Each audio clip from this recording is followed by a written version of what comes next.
नमस्कार प्यारे विद्यार्थियों, जैसा कि अपन पढ़ रहे थे हॉर्टिकल्चर के अंदर अपन ने आम की खेती के बारे में अध्ययन किया। पशुपालन के अंदर अपन ने नस्लों का अध्ययन किया। अब आज का जो अपना टॉपिक चलेगा, अपन तीनों टॉपिक को साथ लेकर चलेंगे। एक तो एग्रोनॉमी, हॉर्टिकल्चर और एनिमल हस्बेंड्री, तीनों की जो क्लासें होगी वो कंटिन्यू होगी और क्रम वाइज से आपको क्लासें देखने को मिल जाएगी। यानी कि अपन आज जो अपन स्टार्ट करेंगे एग्रोनॉमी के संदर्भ में, यानी कि जो अपना 12th क्लास में जो लेसन आता है अध्याय 6,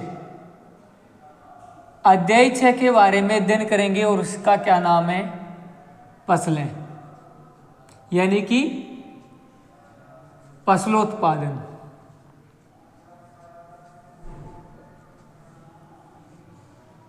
फसलों उत्पादन के बारे में आज अपन अध्ययन करेंगे। अध्याय 6 है और मैक्सिमम नंबर यानी कि जो नंबरिंग है वो 6 नंबर है। लगभग 6 से 8 नंबर के क्वेश्चन बनते हैं इसके अंदर 12th के अंदर। यानी कि जो अपन है पढ़ेंगे कृषि पर्यवेक्षक जेट ICR BHU, उस लेवल का हर एक क्वेश्चन जो बनता है आपकी फसलों में से, उनके बारे में अध्ययन करेंगे आज। तो अपन अगर बात करते हैं पहली अपनी जो फसल है, आज पढ़ेंगे अपन धान के बारे में। धान, आज धान के बारे में पढ़ेंगे और धान को अपन क्या बोलते हैं, चावल। क्या बोलते हैं, चावल। यानी धान को ही चावल कहते हैं, लेकिन दोनों अलग अलग होते हैं। धान अलग होता है और चावल अलग होता है, लेकिन अधिकतर स्टूडेंट बोलते हैं कि सर धान को ही चावल कहते हैं। तो अपन अगर अब बात करें चावल क्या होता है, धान क्या होता है, तो देखिएगा धान होता है, इसको इंग्लिश में क्या कहते हैं, इसको इंग्लिश में पेडी कहते हैं। क्या कहते हैं, पेडी। और चावल को इंग्लिश में राइस कहते हैं। यानी कि जब तक बाली के अंदर होगा तब तक तो धान कहलाएगा, और जैसे ही बाली से बाहर निकल जाएगा तो क्या कहलाएगा, चावल कहलाएगा। तो यह अंतर है धान और चावल में। होते सेम ही, होते वही, चावल को ही धान बोलते हैं, लेकिन बस ये क्या है कि जो धान होता है इसको इंग्लिश में पेडी कहते हैं, चावल को राइस कहते हैं। जब तक बाली के अंदर रहेगा पेडी कहलाएगा और बाहर निकल जाएगा तो क्या कहलाएगा, चावल कहलाएगा। ठीक है, आगे बढ़ते हैं, स्टार्टिंग करते हैं इसके बोटनिकल नेम से, यानी कि वानस्पतिक नाम।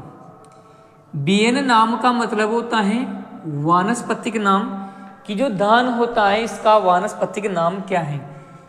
तो इसका जो वानस्पतिक नाम होता है Oryza, Oryza sativa. Oryza sativa इसका क्या होता है, वानस्पतिक नाम होता है। नेक्स्ट में बात करूं इसकी फैमिली की, यानी कि कुल की बात करें तो इसका जो कुल होता है वो कौन सा होता है, ग्रेमनी। इसी को क्या बोलते हैं, पोएसी। इसी को क्या बोलते हैं, घास कुल, घास कुल। यानी कि अगर मैं बात करूं इनके कुल से संबंधित, तो जितनी भी फसलें या जितना भी जो भी अनाज है जिसकी अपन चपाती बनाकर खाते हैं वह किस कुल में आती हैं, ग्रेमनी कुल में आती हैं। चाहे आपका मक्का हो, बाजरा हो, धान हो, गेहूं हो, जौ हो, जवार हो, ये किस कुल में आएंगी, ग्रेमनी कुल में। और जितनी भी दालें होती हैं वो कौन सी कुल में आती हैं, लेग्यूमिनेसी कुल में आती हैं। जैसा कि आप लोगों को पता होगा कि अपने जैसे उड़द हैं, चना है, मूंग है, मूंगफली है, अरहर है, मसूर है, ये कौन से कुल में आते हैं, लेग्यूमिनेसी कुल में आते हैं। अपन दाल खाते हैं सुबह के वक्त प्रोटीन की वजह से, तो यानी कि उनमें जो प्रोटीन उसमें जो महत्व होता है दालों के अंदर वो किसका होता है, प्रोटीन का होता है, और उसमें अधिकतर प्रोटीन की मात्रा पूछी जाती है। जिस प्रकार वैसे चने में 21 होती हैं, उड़द में लगभग 23 के समथिंग होती हैं, मूंग में 24 होती हैं, मूंगफली में 25-26 होती हैं, सोयाबीन में 42 होती हैं, ऐसे प्रोटीन वगैरह पूछ ली जाती हैं उनके अंदर। तो फैमिली हो गई ग्रेमनी, पोएसी या घासकुल। ये क्वेश्चन आपके जेट 2016 में पूछा गया था कि धान किस कुल से संबंध रखता है, या फिर ऐसे था शायद घास कुल से कौन सी फसल संबंध रखती है। तो ग्रेमनी कुल को क्या बोलते हैं, घास कुल बोलते हैं। चलिए आगे बढ़ते हैं, नेक्स्ट बात करते हैं इसके उत्पत्ति स्थान के संदर्भ में, कि जो धान होता है इसका उत्पत्ति स्थान क्या होता है। तो इसका उत्पत्ति स्थान दक्षिणी पूर्वी एशिया, इसका उत्पत्ति स्थान क्या माना जाता है, दक्षिणी पूर्वी एशिया। नेक्स्ट मैं बात करता हूं गुणसूत्र 2n बराबर, यानी कि 2n, यानी कि गुणसूत्र हमेशा सिंगल नहीं होते हैं, जोड़ी के साथ होते हैं। 2n बराबर जिसमें गुणसूत्र होते हैं वह कितने होते हैं, 24। कितने होते हैं, 24। नेक्स्ट मैं बात करूं फल प्रकार की, फल प्रकार। तो जो धान का फल प्रकार होता है वह कैसा होता है, कैरियोप्सिस। कैरियोप्सिस, धान का फल प्रकार कैसा होता है, कैरियोप्सिस। नेक्स्ट मैं बात करूं पुष्पक्रम की, पुष्पक्रम। तो जो इसका पुष्पक्रम होता है वह कैसा होता है, पेनिकल। कैसा होता है, पेनिकल, यानी कि पुष्पक्रम कैसा होता है, पेनिकल। नेक्स्ट नोट लगा के अगर मैं बात करूं यहाँ पे NOTE नोट, और नोट के संदर्भ में बात करूं, जो धान का तना होता है, धान का क्या होता है, धान का तना क्या कहलाता है, कलम कहलाता है। धान का तना क्या कहलाता है, कलम कहलाता है। ठीक है, नेक्स्ट मैं बात करता हूं इसी के संदर्भ में आगे, धान का तना क्या कहलाता है, कलम। नेक्स्ट मैं बात करूं बोनेपन की जीन। एक जीन होती है बोनेपन की जीन, और धान में जो बोनेपन की जीन होती है वह कौन सी होती है, DGU,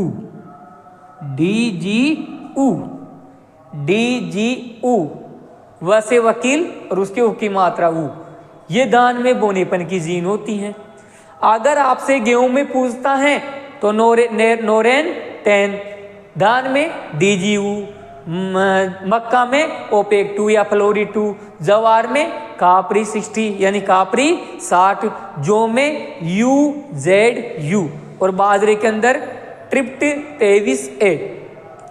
ठीक है, नेक्स्ट बात करते हैं इसी के संदर्भ में चावल का जो परीक्षण बार होता है, चावल का क्या परीक्षण बार, चावल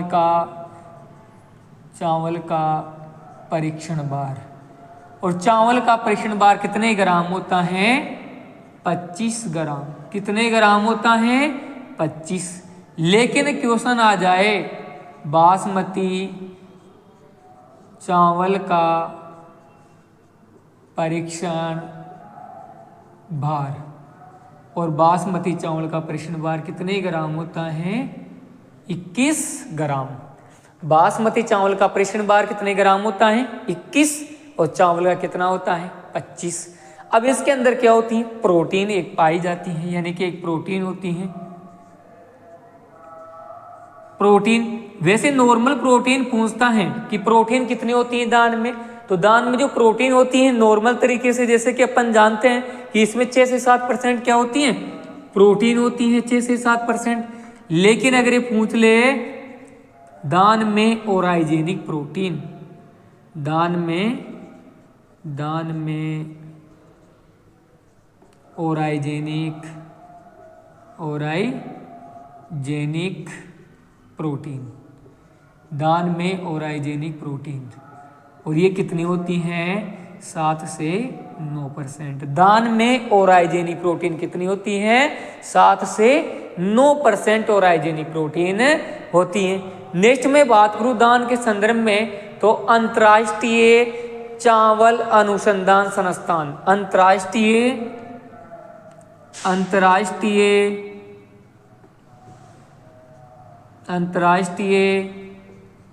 चावल अनुसंधान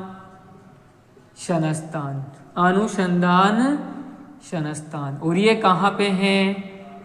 मनीला, फिलीपींस। मनीला फिलीपींस में क्या है?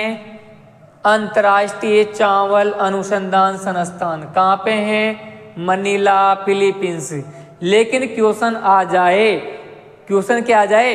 केंद्रीय चावल अनुसंधान संस्थान। क्वेश्चन क्या आ जाए? केंद्रीय चावल अनुसंधान संस्थान। और ये क्वेश्चन आ जाए तो अनुसंधान संस्थान कहाँ पे है? कटक। और कटक कहाँ पे है? उड़ीसा में। कटक उड़ीसा। कहाँ पे है? कटक उड़ीसा। ठीक है, यहाँ तक आप लोग इसको पहले लिख लीजिएगा। दान की बात करते हैं तो दान में बोटनिकल नेम क्या होता है? Oryza sativa. फैमिली कौन सी होती है? ग्रेमनी, ओइसी या घासकुल। उत्पत्ति स्थान क्या होता है? दक्षिणी पूर्वी एशिया। गुणसूत्र की मैं बात करूं तो गुणसूत्र कितने होते हैं? 2n बराबर 24। कितने होते हैं? 2n बराबर 24। फल प्रकार की मैं बात करूं तो धान के जो फल प्रकार होता है वह कैसा होता है? कैरियोप्सिस। इसके अलावा मैं बात करूं पुष्पक्रम की तो पुष्पक्रम कैसा होता है? पेनिकल पुष्पक्रम होता है। नेक्स्ट अगर अपन बात करते हैं दान के संदर्भ में, केंद्रीय चावल अनुसंधान संस्थान कहाँ पे है? कटक उड़ीसा के अंदर। नोट में अपन ने लिखा दान का तना। दान का जो तना होता है उसे क्या कहते हैं? कलम कहते हैं। क्या कहते हैं? कलम कहते हैं। इस पर आप 1 स्टार 2 स्टार 3 स्टार लगा लेना, क्योंकि धान का तना क्या कहलाता है दोस्तों? कलम कहलाता है। बोनेपन की जीन की मैं बात करूं, DGU इसके अंदर क्या होती है? बोनेपन की जीन होती है। ठीक है, धान की अलग पढ़ेंगे, गेहूं की अलग होती हैं, जौ की अलग होती हैं, बाजरे की अलग होती हैं। चावल का परीक्षण भार कितने ग्राम होता है? 25 ग्राम। चावल का परीक्षण भार कितने ग्राम होता है? 25 ग्राम होता है। कहीं बार एग्जाम में पूछा हुआ क्वेश्चन है 1 स्टार 2 स्टार 3 स्टार, यानी कि चावल का परीक्षण भार कितने ग्राम होता है? 25 ग्राम। बासमती चावल का परीक्षण भार कितने ग्राम होता है? 21 ग्राम। प्रोटीन कितनी होती है? 6 से 7%। धान में ओराइजेनिक प्रोटीन कितनी होती है? 7 से 9%। और अंतर्राष्ट्रीय चावल अनुसंधान संस्थान कहाँ पे हैं? Manila Philippines. ठीक है, आगे बढ़ते हैं दान के संदर्भ में। देखो आराम से एक एक क्लास कंटिन्यू, आपको जो क्लासें हैं वह आपको स्टार एग्रो टॉक इस चैनल पर आपको अवेलेबल हो जाएगी। आज अपन पढ़ेंगे धान के बारे में, कल अलग फसल पढ़ेंगे, जैसे कल गेहूं पढ़ लेंगे, मक्का पढ़ लेंगे, जौ पढ़ लेंगे, बाजरा पढ़ लेंगे। पूरा लेसन आपके जो 12th में जो लेसन है, यानी कि लगभग 6 से 8 नंबर का स्कोरिंग इस लेसन से आते हैं। ये कंटिन्यू अपने चलेगा। एक तो इधर से चलेगा 6 नंबर का तो ये लेसन, ठीक है। और अगर बात करते हैं इसके संदर्भ में, जैसे हॉर्टिकल्चर में, तो हॉर्टिकल्चर में आपके फलोत्पादन चल रहा है, और फलोत्पादन के अंदर जैसे अपने आम कंप्लीट हो गया, और उसके आम के अलावा अपन जैसे आम के अलावा नेक्स्ट फल का अध्ययन करेंगे तो 8 नंबर 6 नंबर का वहाँ से चल रहा है, तो 6 6 12 और नस्लें चल रही हैं अपने एनिमल हस्बेंड्री के अंदर, नस्लें चल रही है पशुपालन के अंदर, लगभग 8 नंबर की नस्लें हैं। तो लगभग 20 नंबर का मैटर अपन एक साथ लेकर चल रहे हैं। कंटिन्यू क्लास को देखते रहिएगा। जो भी चीज़ अगर समझ में नहीं आती है तो आप कमेंट्स कर सकते हो, आप बोल सकते हो, ठीक है, कि इसमें यह कमी रह गई या फिर कोई चीज़ समझ में नहीं आया, आप तो पूछ सकते हो। इसके आगे बढ़ते हैं, अपन दान के संदर्भ में बात करते हैं आगे।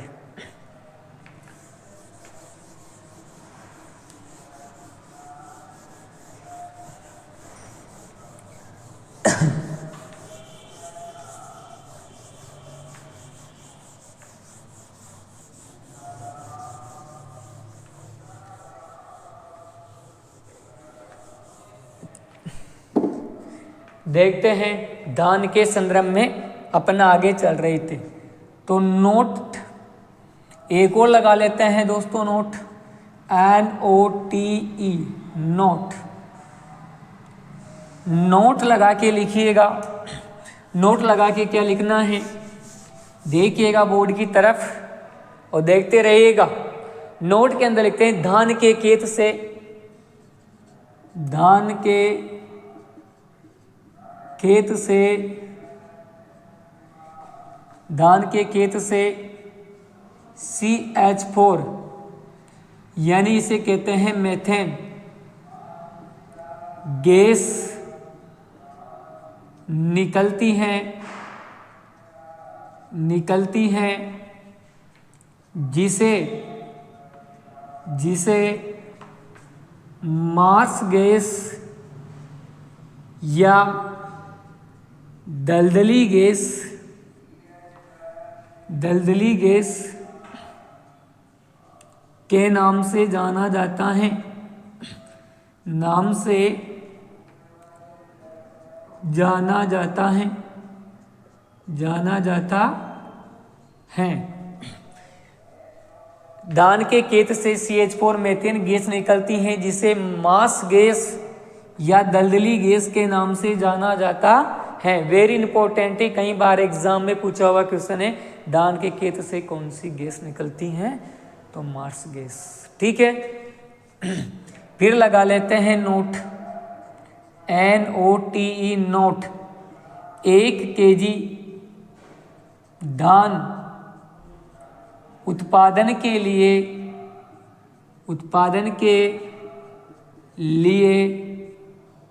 1 kg धान उत्पादन के लिए 5000 लीटर पानी की आवश्यकता होती है,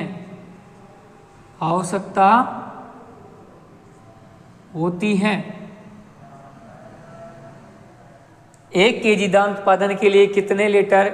5000 लीटर पानी की आवश्यकता होती है, जबकि अन्य फसल उत्पादन के लिए लगभग 500 लीटर पानी की आवश्यकता होती है। तो धान की जलमांग की अगर अपन बात करते हैं, जलमांग,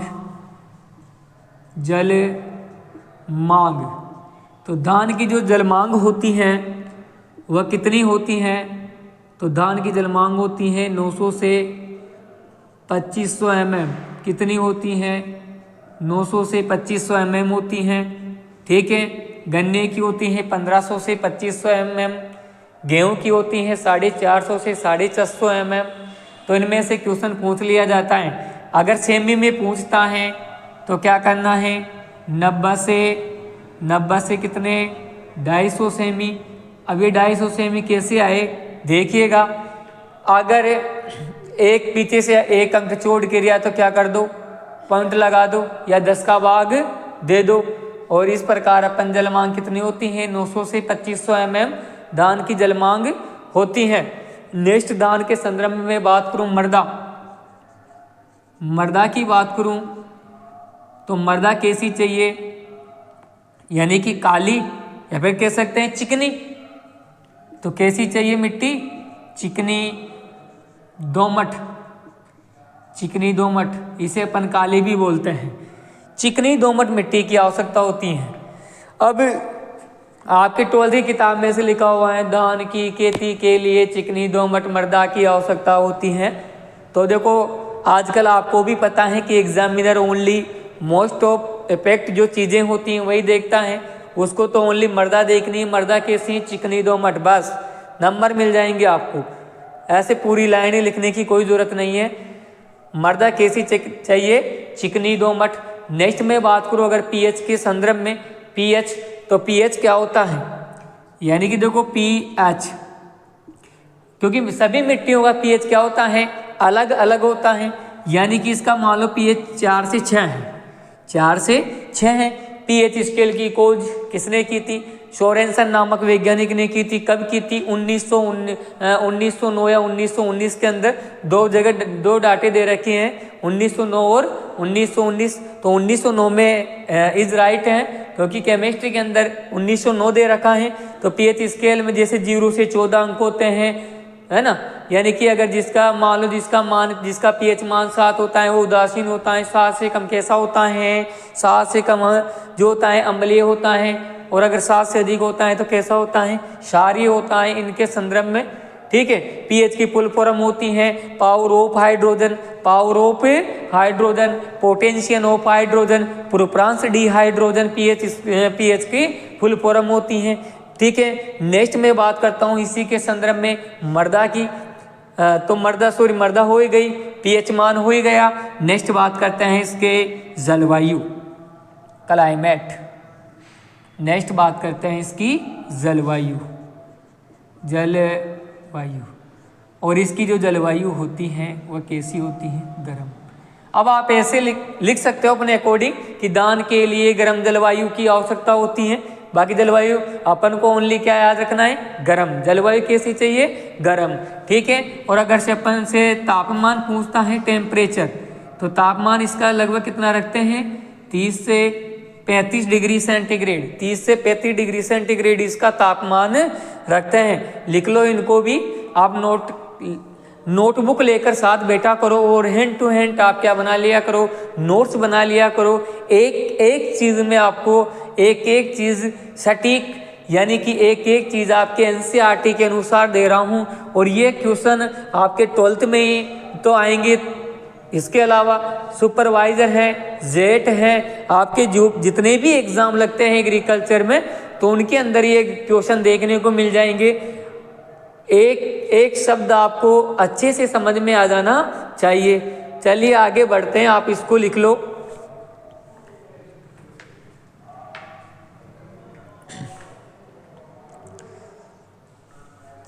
ठीक है, लिख लिया होगा आपने। आगे बढ़ते हैं।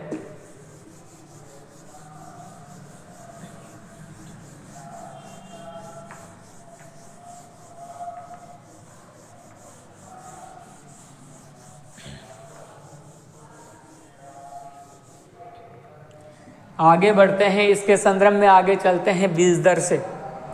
यानी कि बात करें बीज दर की, बीज दर इंग्लिश में इसको बोलते हैं सीड रेट, बीज दर। ठीक है, अब धान में अलग अलग प्रकार से बोते हैं, जैसे शंकर के अलग बोते हैं। ठीक है, एक बोते हैं सीधी, यानी सीधी बुआई केतु, एक होती है शंकर, एक होती है आपकी सीधी बुआई हेतु। ठीक, सीधी बुआई हेतु, और एक रखते हैं इसके अंदर सीधी बुआई तो भी छिड़काव विधि से, छिड़काव विधि या छिड़काव विधि भी कहते हैं, है ना। अलग अलग प्रकार से बो देते हैं। पहली कौन सी, शंकर, दूसरी कौन सी, सीधी बुआई हेतु, तीसरी कौन सी, छिड़काव विधि से। तो यानी कि अगर अपन बात करते हैं शंकर में, तो शंकर में लगभग कितने रखते हैं बीज दर, 15 से 20 केजी प्रति हेक्टेयर। यानी 1 हेक्टेयर में कितना बीज बोते हैं, 15 से 20 केजी प्रति हेक्टेयर। अगर आप शंकर धान बो रहे हो तो। अब सीधी बुआई कर रहे हो, तो सीधी बुआई तो जो बीज दर रखते हैं वह रखते हैं लगभग 80 केजी प्रति हेक्टेयर। सीधी बुआई में कितने रखते हैं, 80 केजी प्रति हेक्टेयर। और छिड़क कर बो रहे हो तो लगभग कितने रखोगे, 100 केजी प्रति हेक्टेयर। यानी कि शंकर में 15 से 20 केजी, सीधी बुआई हेतु 80 केजी, छिड़काव विधि से 100 केजी क्या रखते हैं, बीज दर रखते हैं। नेक्स्ट में बात करूँ इसमें बीजोपचार की, बीजोपचार यानी सीड ट्रीटमेंट, बीजोपचार यानी।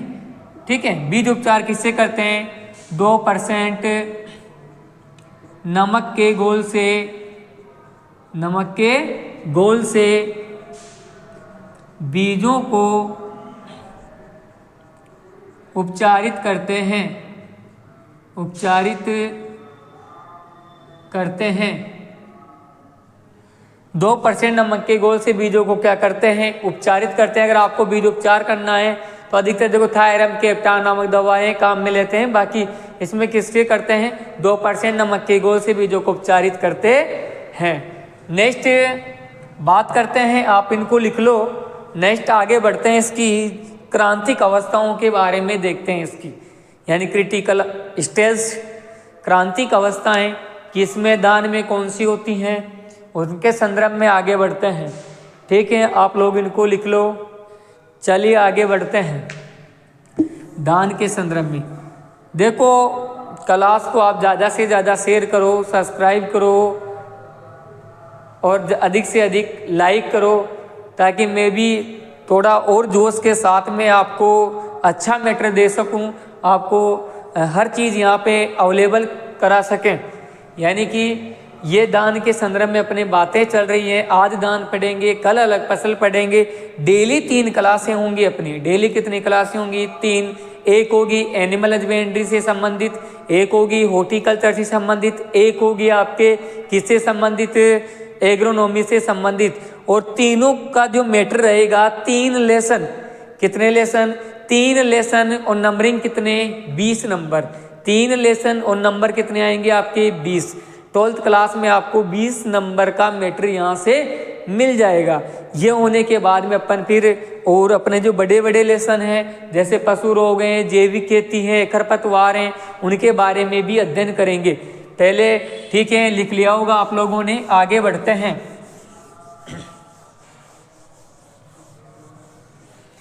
नेक्स्ट बात करते हैं क्रांतिक अवस्था की। क्रांतिक अवस्था यानी कि क्रांतिक अवस्था होती क्या है। पहले तो क्रांतिक अवस्था, क्रांति आ जाती है। जैसे 1857 की क्रांति का अपन ने नाम सुना था। 1857 की क्रांति बहुत खतरनाक क्रांति हुई थी। यानी कि ऐसी कंडीशन जब फसल को अगर पानी नहीं मिलता है तो फसल मुरझा जाती हैं, सूख जाती हैं, नष्ट हो जाती हैं। वही अवस्था होती है इनकी क्रांतिक अवस्था। अब पहली क्रांतिक अवस्था की मैं बात करूँ तो पहली कौन सी है, कल्ले कल्ले निकलते समय। पहली कौन सी है दान की क्रांतिक अवस्था, कल्ले निकलते समय। पहली कौन सी हो गई माय डियर स्टूडेंट, कल्ले निकलते समय इसकी क्रांतिक अवस्था होगी। दूसरी फूल आने से पहले, फूल आने से पहले, फूल आने से पहले, ये हो गई इसकी दोनों क्रांतिक अवस्था। इनको भी नोट कर लो। और फिर आगे बढ़ते हैं दान के संदर्भ में। अब आपके एक मज़ेदार ट्रिक आ रही है आपके सामने, इसकी बुआई से संबंधित लेकर। कहीं जगह कंफ्यूज हो जाते हैं दान की बुआई से, क्योंकि इसमें 3 ऋतुओं में बुआई करते हैं, यानी कि रबी, खरीफ, जायद। इनको स्थानीय भाषा में किस नाम से जानते हैं, यहाँ से क्वेश्चन बन जाता है।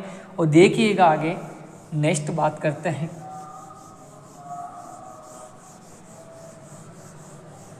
नेक्स्ट बात करते हैं इनके संदर्भ में। बढ़िया आनंद के साथ पढ़ते रहिएगा। आगे बात करते हैं बुआई का समय। बुआई का समय यानी कि इसे अपन बोलते हैं सोइंग टाइम। बुआई का समय। देखिएगा दान की बुआई किस प्रकार करते हैं, यानी कि इनमें 3 ऋतुएं आती हैं। कह सकते हैं पहले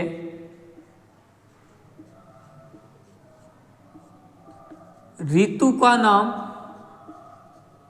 ऋतु का नाम।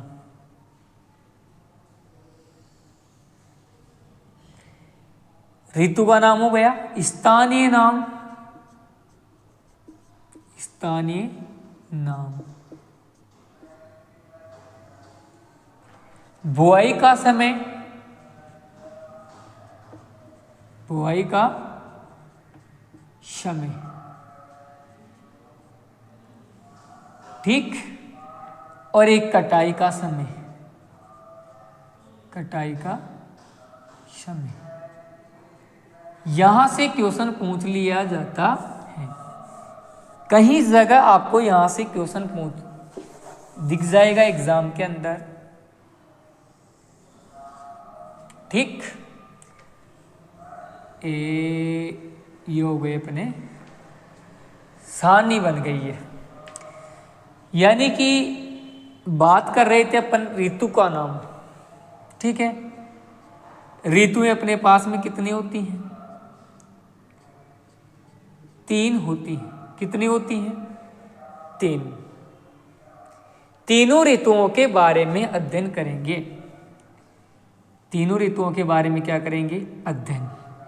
यानी कि जो पहली ऋतु आती है अपने, जैसे रबी, पहली कौन सी हो गई? रबी, ठीक। दूसरी ऋतु का नाम हो गया खरीफ, खरीफ। दूसरी ऋतु कौन सी हो गई? खरीफ। और तीसरी ऋतु का क्या नाम हो गया अपने? जायद। क्या नाम हो गया? जायद। खरीफ, रबी और जायद। खरीफ, रबी और जायद, 3 ऋतुएं हो गई। इनको स्थानीय भाषा में इसको तो बोलते हैं अस। क्या बोलते हैं? अस। इसको क्या बोलते हैं? अमन। इसको क्या बोलते हैं? अमन। और तीसरी ऋतु क्या बोलते हैं? बोरो। क्या बोलते हैं? बोरो। अस, अमन, बोरो, 3 ऋतुएं होती हैं। अब इनमें बुआई का समय और कटाई का समय पूछ लिया जाता है। जैसे क्वेश्चन आ गया कि अस ऋतु में बुआई का समय क्या है, अमन में क्या है, बोरो में क्या है, तो इसकी एक शानदार गजब की ट्रिक है। गजब की ट्रिक है दोस्तों। माय डियर स्टूडेंट्स, अगर आपको ये ट्रिक पसंद आए तो लाइक जरूर करें और शेयर जरूर करें। यानी कि एक ट्रिक है और उसका नाम क्या है? देखिएगा, मोटा लिख देता हूं थोड़ा। मजनू, क्या है? मजनू। शनम, मजनू शनम। आपको शब्द दिख रहे हैं यहाँ पे, मजनू शनम, मजनू शनम। मजनू क्या होता है? मजनू बोलते हैं अपन इंसान को, और सनम बोलते हैं, जैसे मजनू तो कोई लड़का हो गया, सनम कोई लड़की हो गई। तो मजनू बोने का काम करता है। किसका? यानी कि बुआई का काम कौन करता है? बुआई का काम बुआई करता है। बुआई कौन करता है? मजनू। और सनम यानी लेडीज, औरतें होती हैं अधिकतर, ये क्या करती हैं? कटाई। यानी कि बोने का कटाई करती हैं। बोने का काम किसने किया? मजनू ने। कटाई का काम किसने किया? सनम ने। तो देखते हैं, ऊपर तो है बुआई का समय और नीचे है कटाई का समय। माह से होता है मई, जून। यानी कि जब रबी में जो धान बोते कब बोते हैं? मई जून में, ठीक है। कटाई सितंबर अक्टूबर, सितंबर अक्टूबर। कटाई कब करते हैं? सितंबर अक्टूबर में। दूसरी ऋतु का नाम खरीफ। स्थानीय नाम क्या है? अमन। यहां पे देखो, बुआई कौन करेगा? सनम, सॉरी मजनू। जून जुलाई, जून जुलाई। और जून जुलाई, और कटाई कब करेंगे? नवंबर दिसंबर, नवंबर दिसंबर। बोरो बुआई कब करेंगे? नवंबर दिसंबर। बुआई कब करेंगे? नवंबर दिसंबर। कटाई कब करेंगे? मार्च अप्रैल, मार्च अप्रैल। ठीक है दोस्तों, ये हो गए आपके बुआई का समय। बुआई का समय ट्रिक क्या है? मदनु शनम। मदनु क्या करता है? बुआई करता है। सनम क्या करती है? कटाई करती हैं। ऋतु का नाम रबी, खरीफ, जायद। स्थानीय नाम क्या हो गया? अस, अमन, बोरो। रबी में बुआई का समय मई जून, कटाई करेंगे सितंबर अक्टूबर में। खरीफ स्थानीय नाम अमन होता है, बुआई करेंगे जून जुलाई में, कटाई करेंगे नवंबर दिसंबर में। जायद स्थानीय नाम बोरो, बुआई का समय नवंबर दिसंबर और कटाई करेंगे मार्च अप्रैल में। ये हो गए आपके बुआई का समय। नोट कर लीजिएगा इसको और आगे बढ़ते रहिएगा। नोट कर लो आप इसको।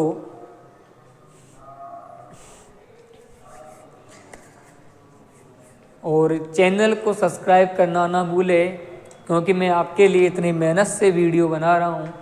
आपको एक एक कंटेंट आपका यहाँ पे मैं क्लियर कर रहा हूँ। यानी कि जो चीज़ें आपको गाइडों में नहीं मिलेगी वो चीज़ें यहाँ पे स्टार एग्रोटॉक के चैनल पर मिल जाएगी। आपको एक एक कंटेंट आपको मिल जाएगा यहाँ पे देखने को। तो इसलिए और बड़े आराम से पढ़ते रहिएगा, क्योंकि देखो मेहनत करना अपना काम है और मेहनत करेंगे तो जो फल मिलेगा वो भी अच्छा मिलेगा। तो 12th वाले विद्यार्थियों से भी निवेदन है कि आप आराम से इन क्लासों को पढ़िए। आपके इसमें से 4 टॉपिक आते हैं, जैसे क्वेश्चन में बुआई का समय आ जाता है, बीज दर पूछ लेते हैं, पादप संरक्षण यानी कीट व रोग पूछ लेते हैं। तो आपके भी लिए भी ये बहुत अच्छी क्लास है। इसके अलावा कृषि परिवेशक, जेट, BHU, CUET यानी जो ICR के अधीन आती हैं, उनमें भी ये टॉपिक बहुत महत्वपूर्ण भूमिका निभाते हैं। आपके जो क्वेश्चन है वो देखने को मिल जाएंगे। चलिए, लिख लिया होगा आप लोगों ने। आगे बढ़ते हैं। अब पढ़ेंगे इसकी किस्मों के बारे में कि इसकी किस्में कौन कौन सी हैं, उनका अध्ययन करेंगे।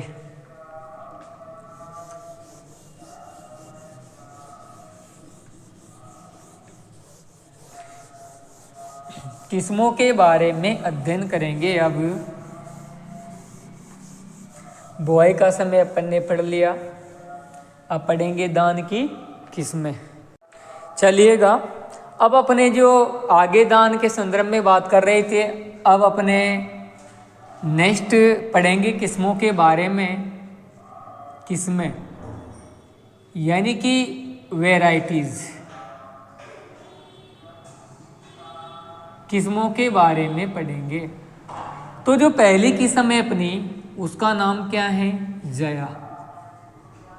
और जो जया किस्म है ये दान की यानी कि कह सकते हैं दान की प्रथम यानी कि दान की प्रथम बोनी किस्म भारत के संदर्भ में। तो भारत दान की प्रथम बोनी किस्म है। और किसके संदर्भ में है? यानी भारत के संदर्भ में, यानी कि भारत की प्रथम बोनी किस्म, भारत की प्रथम बोनी किस्म, भारत की प्रथम बोनी किस्म। जया कैसी किस्म है? भारत की प्रथम बोनी किस्म है धान की, जो विकसित हुई थी कब? 1968 के अंदर ये क्या हुई थी? विकसित हुई थी दोस्तों।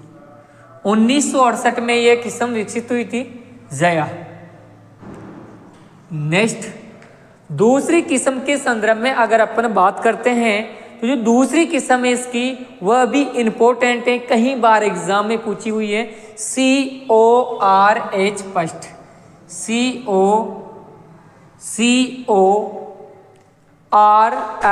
फर्स्ट, CORH फर्स्ट, ये इसकी दूसरी किस्म है। और इस पर आप 1 स्टार, 2 स्टार और 3 स्टार लगा लेना CORH फर्स्ट पे। क्यों लगा लेना कि धान की प्रथम संकर किस्म की बात करें तो कौन सी है, यही है धान की प्रथम संकर किस्म। धान की प्रथम संकर किस्म, धान की प्रथम संकर किस्म कौन सी है, CORH फर्स्ट धान की प्रथम संकर किस्म मानी जाती है, जो विकसित हुई थी आपके 1974 के अंदर। कब विकसित हुई थी ये, 1974 में। 1974 में धान की कौन सी किस्म विकसित हुई, CORH 10। नेक्स्ट बात करते हैं नेक्स्ट किस्म में, ये भी इंपॉर्टेंट है, PRH 10, PRH 10 यानी PRH 10, PRH 10। और इस पर भी आप 1 स्टार और 2 स्टार और 3 स्टार लगा लेना, क्योंकि ये भी कई बार पूछी हुई है कि बासमती चावल की प्रथम संकर किस्म कौन सी है। तो ये कैसी है, बासमती चावल की प्रथम संकर किस्म, बासमती चावल की प्रथम संकर किस्म। और इसका जो विकास हुआ था या विकसित हुई थी, ये हुई थी 2010 में। 2010 में कौन सी हुई थी, PRH 10 बासमती चावल की प्रथम संकर किस्म। नेक्स्ट बात करते हैं चौथी किस्म, वेरी वेरी इंपॉर्टेंट, IR 8। इसके भी आप क्या लगा लो रे, स्टार लगा लो, वेरी इंपॉर्टेंट किस्म है। यानी कि धान की जादुई किस्म, धान की जादुई किस्म यानी कि मैजिक वेराइटी कौन सी है, IR 8। जबकि जादुई बकरी के नाम से किसे जानते हैं, यमुनापारी को। और जादुई किस्म कौन सी, IR 8 धान की, जो कब विकसित हुई थी, ये 1960 में। कब विकसित हुई थी, 1960 में। ठीक है, IR 8 धान की प्रथम जादुई किस्म। लिख लो आप इनको। पहली कौन सी हो गई, जया, कहाँ की है, भारत की प्रथम बोनी किस्म। कब विकसित हुई, 1968 में। दूसरी कौन सी है, CORH फर्स्ट, CORH 1 धान की प्रथम संकर किस्म। कब विकसित हुई, 1974 में। तीसरी किस्म PRH 10 बासमती चावल की प्रथम संकर किस्म। कब विकसित हुई थी, 2010 में। IR 8 धान की जादुई किस्म, ये कब विकसित हुई थी, 1960 में। लिख लीजिएगा इनको आप लोग। फिर आगे बढ़ते हैं किस्मों के संदर्भ में। अभी तो इसकी और अच्छी अच्छी इंपॉर्टेंट वेराइटियां हैं जो आपको देखने को मिलेगी, आप लोग लिख लो इनको। फिर आगे बढ़ते हैं, ठीक है।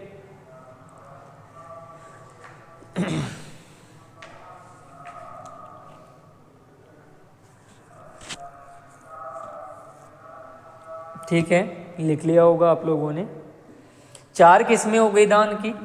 नेक्स्ट बात करते हैं किस्मों के संदर्भ में।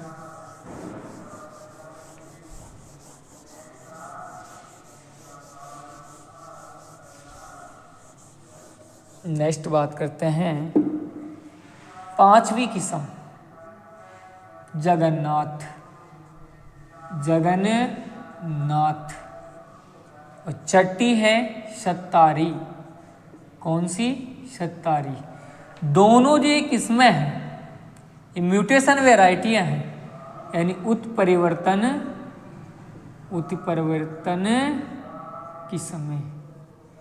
दान की उत्परिवर्तन किस्में कौन सी हैं? जगन्नाथ और एक सत्तारी। सातवीं किस्म की बात करें तो पूषा 2, 21 और 8वीं किस्म है बाला। बाला मूवी भी आती थी पहले, एक मूवी आई थी जिसका नाम क्या था? बाला। और ये दोनों जो किस्में हैं ये कैसी हैं? सीधी बुआई हेतु उपयुक्त। सीधी बुआई हेतु उपयुक्त किस्में कौन सी? पूषा 2, 21 और बाला। जगन्नाथ सत्तारी कैसी हैं? उत्परिवर्तन किस्में। और ये आपकी कितनी किस्में हो गई? कितनी हो गई? 5, 6, 7, 8। ये 8, 9 किस्में आपकी इंपॉर्टेंट हो गई। वैसे पद्मा है, पद्मा भी इसकी वैरायटी है। कौन सी? पद्मा। ठीक है, बाकी और भी बहुत सारी वैरायटियां हैं, लेकिन आपके जो इंपॉर्टेंट वैरायटियां थी वह मैंने आपको लिखवा दी।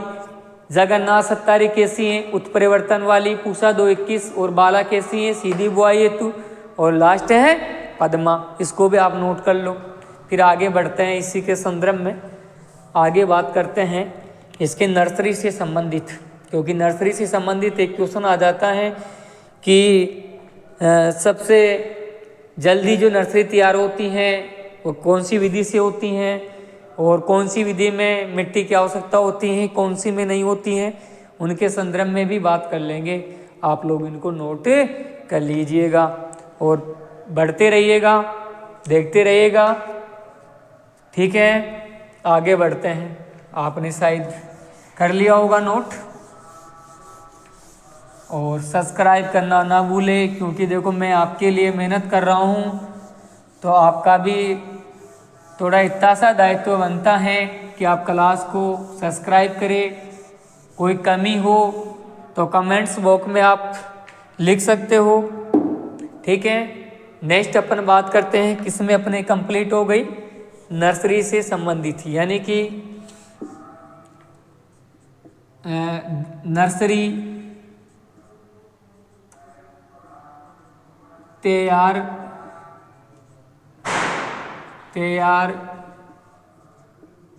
करने की विधियां। नर्सरी तैयार करने की विधियां। ठीक है, देखते हैं। 3 विधि होती हैं, एक तो गीली क्यारी, एक तो कैसी होती है? गीली क्यारी, और एक होती है सूखी क्यारी, और एक होती है डेपोक। तो पहले गीली क्यारी के संदर्भ में जानते हैं गीली क्यारी विधि एक्चुअली में है क्या। तो बात करें गीली क्यारी विधि, गीली क्यारी विधि। अब इसमें क्या करते हैं? एक तो होती है सूखी क्यारी, एक होती है गीली क्यारी, यानी कि पानी छोड़ देते हैं, मिट्टी को बुरबुरा बना लेते हैं, उसमें पानी छोड़ देते हैं, फिर धान की बुआई करते हैं। वह तो कौन सी होती है? गीली क्यारी। सूखी क्यारी में क्या होते हैं? पहले मिट्टी को बुरबुरा बना लिया जाता है और फिर बीज बो देते हैं, उसके बाद में पानी पिलाते हैं, बस ये अंतर होता है। तो गीली क्यारी विधि के अंदर अपन बात करें तो यह विधि जो होती है, इसके संदर्भ में अपन लिख सकते हैं यह विधि उत्तरी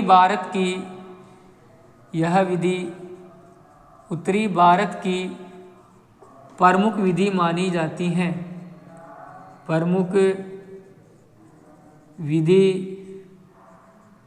मानी जाती हैं। यह विधि उत्तरी भारत की क्या मानी जाती है? प्रमुख विधि मानी जाती है। इस विधि में 20 से 30 दिन में पौध तैयार हो जाता है। इस विधि में 20 से 30 दिन में पौध तैयार हो जाता है।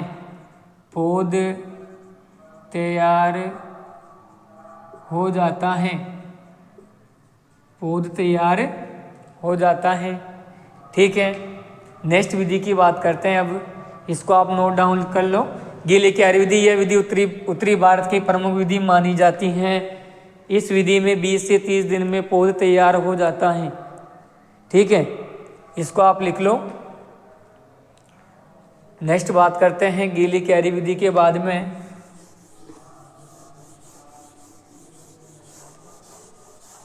नेक्स्ट विधि का नाम है आपके 2 नंबर पे सूखी क्यारी विधि। सूखी क्यारी विधि। अब सूखी क्यारी विधि भी कैसी होती है? ओनली गीली क्यारी विधि की तरह ही होती है। यानी कि यह विधि भी कैसी होती है? यह विधि भी गीली क्यारी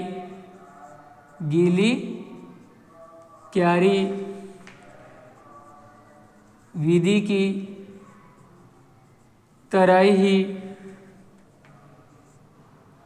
होती हैं।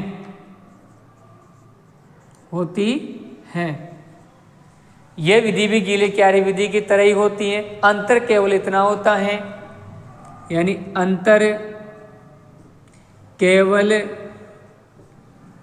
इतना होता है कि इस विधि में बीज डालने के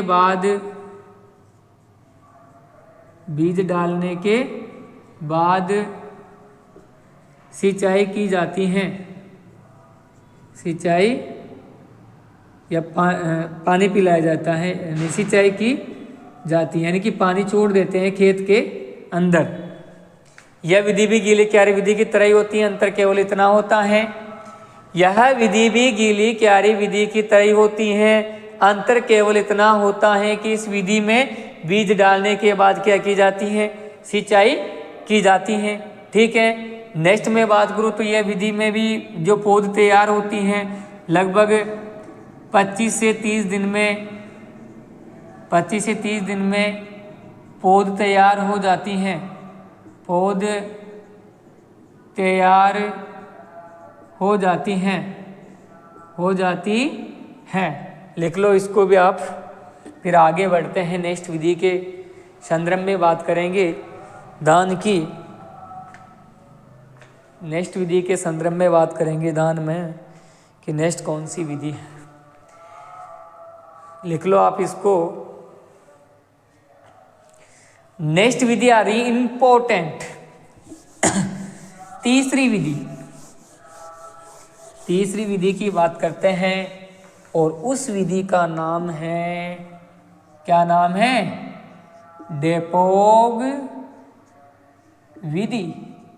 कौन सी विधि? डेपोग विधि। 1 स्टार 2 स्टार 3 स्टार लगा लेना इस पे, क्योंकि क्वेश्चन बनता है यहां से। यानी कि इसके बारे में बात करें तो यह विधि मनीला फिलीपींस, यह विधि मनीला फिलीपींस से विकसित की गई है। यह विधि मनीला फिलीपींस से विकसित की गई है। नेक्स्ट इसी के संदर्भ में बात करें, इस विधि में मिट्टी की आवश्यकता नहीं होती है। आवश्यकता नहीं होती है। इसमें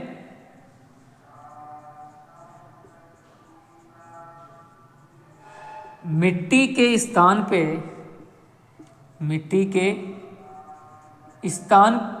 पर केले के पत्ते या जूट के रेशे काम में काम में लेते हैं। यानी कि यह विधि मनीला फिलीपींस से विकसित की गई थी। इस विधि में मिट्टी की आवश्यकता नहीं होती है। इसमें मिट्टी के स्थान पर केले के पत्ते या जूट के रेशे काम में लेते हैं। और ये आपकी कौन सी विधि हो गई? डेपोक विधि हो गई। और नेक्स्ट में इसी के संदर्भ में बात करूं तो इसमें कितने दिन में पौध तैयार हो जाती है? तो यानी पौध 11 से 13 दिन में पौध तैयार हो जाती हैं। पौध तैयार हो जाती है। ठीक, इस विधि में कितने दिन में पौध तैयार हो जाती हैं? 11 से 13 दिन। कितने दिन में? 11 से 13 दिन में पौध तैयार हो जाती हैं। और ये आपकी कौन सी विधि हो गई? डेपोक विधि। लिख लो, इसको भी लिख लो, कहीं बार एग्जाम में क्वेश्चन पूछ लिया जाता है इसके संदर्भ में क्वेश्चन पूछ लिया जाता है डेपोक विधि के कि डेपोक विधि कहाँ से विकसित की गई थी? Manila Philippines. कहाँ से? Manila Philippines. कहाँ से विकसित की गई थी? Manila Philippines. चलिए आगे बढ़ते हैं। यह आपके हो गई नर्सरी तैयार करना। ठीक है, नर्सरी तैयार करना। नेक्स्ट बात करते हैं अब पादप संरक्षण की। नेक्स्ट बात करते हैं पादप संरक्षण। पादप संरक्षण, और इसके अंदर अपन पढ़ते हैं कीट व रोग। क्या पढ़ते हैं? कीट व रोग।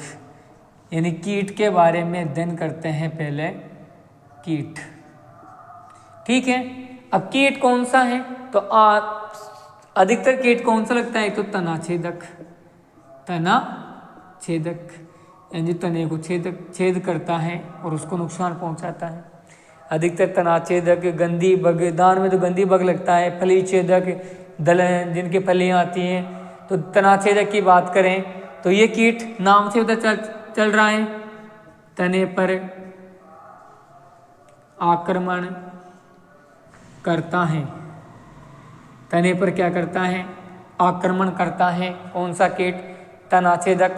नियंत्रण के लिए 3 ग्राम, नियंत्रण किससे करते हैं? नियंत्रण 3 ग्राम कार्बोफ्यूरान नामक दवा से, कार्बोफ्यूरान नामक दवा से क्या करते हैं? इसका नियंत्रण करते हैं। दूसरा है गंदी बग। गंदी बग, गंदी बग, ठीक है। दूसरे कीट का क्या नाम है? गंदी बग। अब गंदी बग ये भी बहुत खतरनाक कीट होता है। यानी इसके कारण जो धान का खेत होता है उसमें गंध आती है एक विशेष प्रकार की। यानी खेत में धान के खेत से एक विशेष प्रकार की गंध आती है। गंध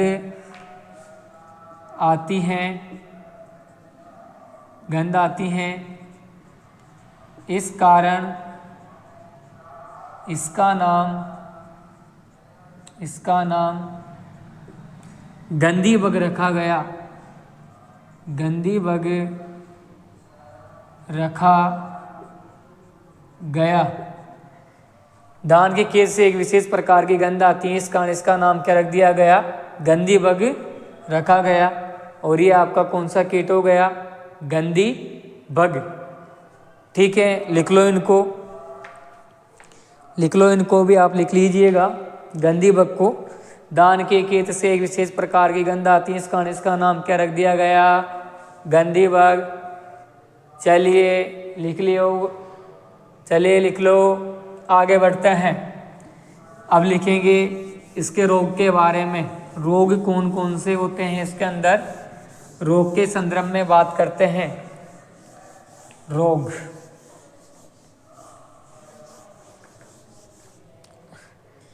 नेक्स्ट बात करते हैं डिजीज़, रोग के संदर्भ में, और इसका इम्पोर्टेंट रोग यानी विकार कहते हैं इसको खेरा।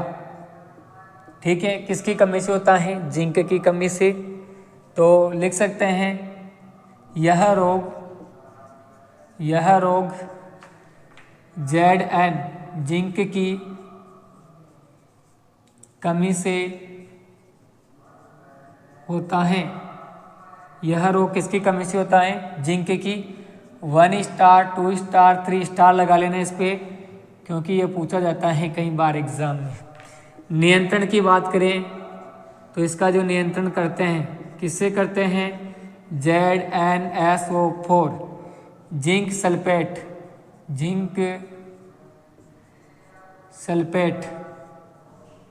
ZnSO4 25 kg प्रति हेक्टेयर की दर से प्रयोग करते हैं। 25 kg प्रति हेक्टेयर प्रयोग करते हैं। यह आपका कौन सा रोग हो गया? खेरा।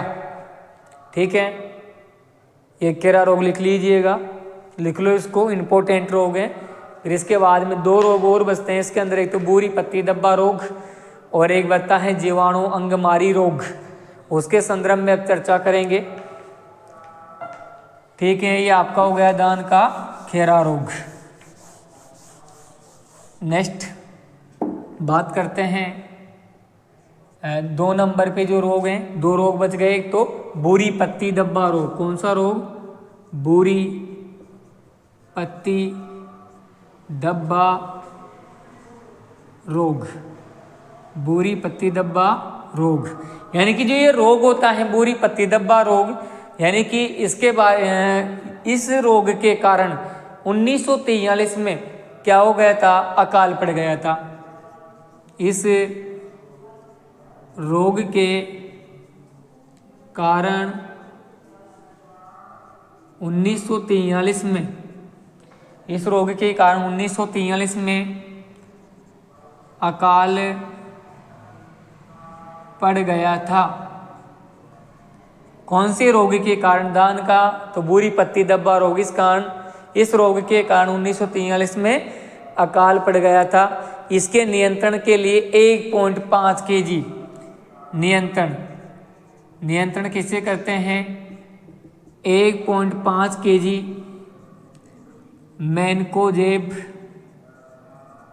मैनकोजेब दवा नियंत्रण किससे करते हैं? 1.5 kg मैनकोजेब दवा से इसका क्या करते हैं? नियंत्रण करते हैं। इसको भी आप लिख लीजिएगा और फिर आगे बढ़ते हैं। लास्ट रोग रह गया अपना दान का लास्ट रोग रह गया और उसकी चर्चा कर लेते हैं। जीवाणु अंगमारी रोग।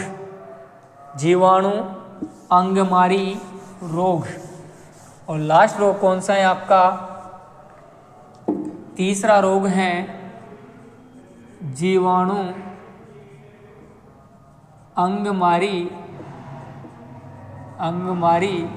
रोग। जीवाणु अंगमारी रोग ये कौन सा नंबर का है? तीसरे नंबर का। इस रोग को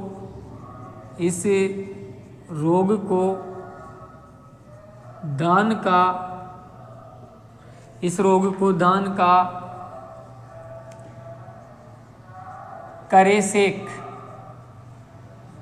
करेसेक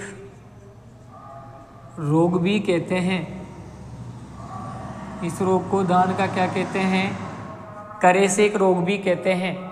इस रोग को दान का करेसेक रोग भी कहते हैं। और नेक्स्ट बात करें इसके नियंत्रण के लिए,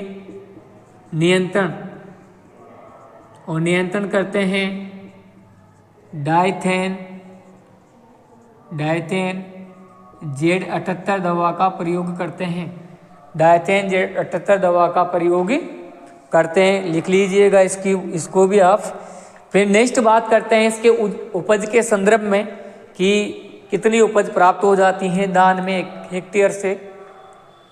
ठीक है, लिख लो इसको।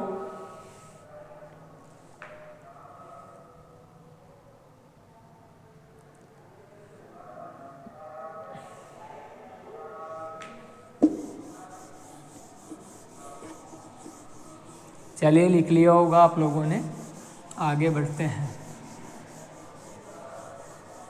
आगे बढ़ते हैं और लास्ट अपने पास में आ जाती है उपज, यील्ड,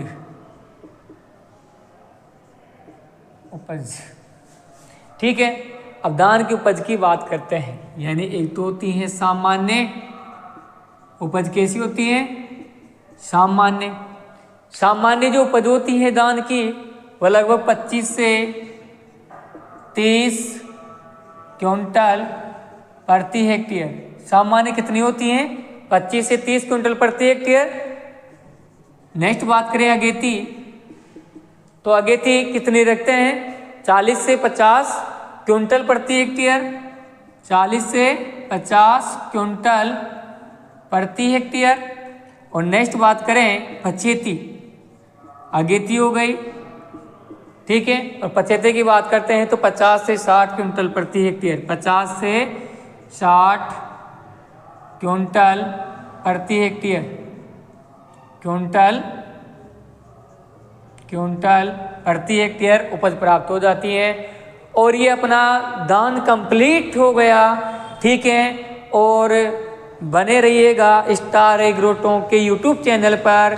अब अपन नेक्स्ट क्लास आपके लिए लेकर आएंगे नेक्स्ट फसल की, और जो वह क्लास होगी वह कल होगी, ठीक है। धन्यवाद सभी को, राम राम, ठीक है। आगे बढ़ते हैं।